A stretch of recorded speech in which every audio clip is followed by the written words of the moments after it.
বিসমিল্লাহির রহমানির রহিম। আসসালামু আলাইকুম, সবাই কেমন আছেন? চলে আসলাম মজাদার একটি নতুন রেসিপি নিয়ে। শীতের সকালে গরম গরম ভাতের সাথে এই ভর্তাটা খেতে খুবই দারুণ। লাল শাকের ভর্তা। আমি এখানে লাল শাক ধুয়ে আমি সিদ্ধ করে নিয়েছি একটু।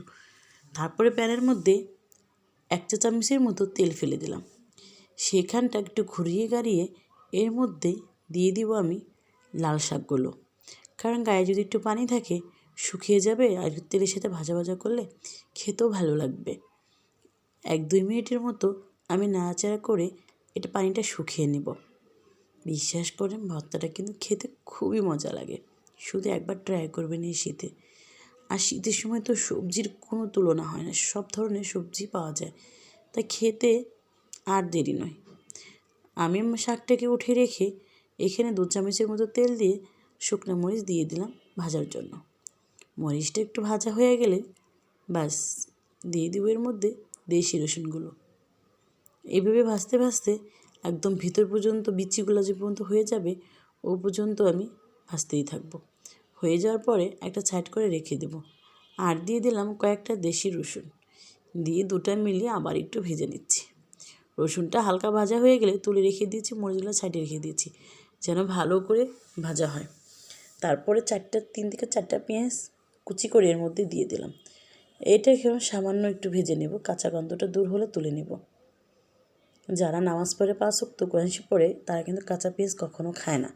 আবার অনেকে পছন্দ করে, কারণ কাঁচা পেঁয়াজ খেলে ফ্রেশটা কাছে আসে না। কাঁচা পেঁয়াজ যেটা গন্ধ আছে এটা খুবই, এর জন্য আমি সবসময়ই পেঁয়াজটা একটু ভেজে নিই। যাই হোক, এখন পাটাতে দিয়ে শাকগুলোকে ভালো করে বেটে নিয়েছি। বেটে একদম মিহি করে নিয়ে তুলে নিয়েছি। আর এখানে দিয়ে দিচ্ছি 2-3টা মরিচ, আর সাথে দিয়ে দেবো রসুন আর একটু পেঁয়াজ। আমি কিন্তু এখানে মরিচগুলো 4টা মরিচ দিয়েছি, আবার শেষে তুলে রেখে দিয়েছি মরিচ 2টা। আর 2টার সাথে ভালো করে লবণ একটু দিয়ে আর রসুন আর পেঁয়াজ একটু দিয়ে বেটে নেব। আর বাকিটা আমি হাতে ডলে ভর্তা করব। যাই হোক, এইভাবে 2-3 বার বাটা দিলেই একদম মিহি হয়ে যাবে। আর আমি সুন্দর করে মিহি করে নিলাম। তারপরে লাল শাকের ভর্তাটা এর মধ্যে দিয়ে হাত দিয়ে মিশিয়ে নিলাম, নিয়ে একটা বাটিতে তুলে রেখে দিলাম। এখন আরেকটা বাটির মধ্যে 2-3টা শুকনো মরিচ নিয়ে আর ভেজে রাখা অর্ধেক পেঁয়াজ দিয়ে একটু সরিষার তেল আর একটুখানি লবণ দিয়ে আবার হাত দিয়ে ডলে এটাকে আমি ভর্তা করে নেব। এটা সুন্দর করে গালিয়ে নিয়েছি, যাতে কোনো দানা দানা একটু তো থাকবেই। আর যখন মরিচটা বেশি ভাজা হয় বিচিটা খেতে আমার কাছে খুবই ভালো লাগে। তারপরে ভর্তাটা দিয়ে দিলাম, লাল শাক দিয়ে ভালো করে আমি মাখিয়ে নিচ্ছি। মাখানো শেষ হয়ে গেলে উপরটা আর একটু সরষের তেল আমি ঢেলে দেব।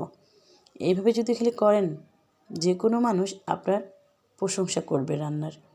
আর একটু সরষের তেল দিয়ে হাত দিয়ে মাখিয়ে ব্যাস হয়ে গেল আমার লাল শাকের ভর্তা। অবশ্যই ভালো লাগলে লাইক করে যাবেন, কমেন্ট করবেন, শেয়ার করে পাশে থাকবেন। আবারও দেখা হবে নতুন কোনো রেসিপি নিয়ে। ততক্ষণ আপনারা ভালো থাকবেন, সুস্থ থাকবেন। আল্লাহ হাফেজ।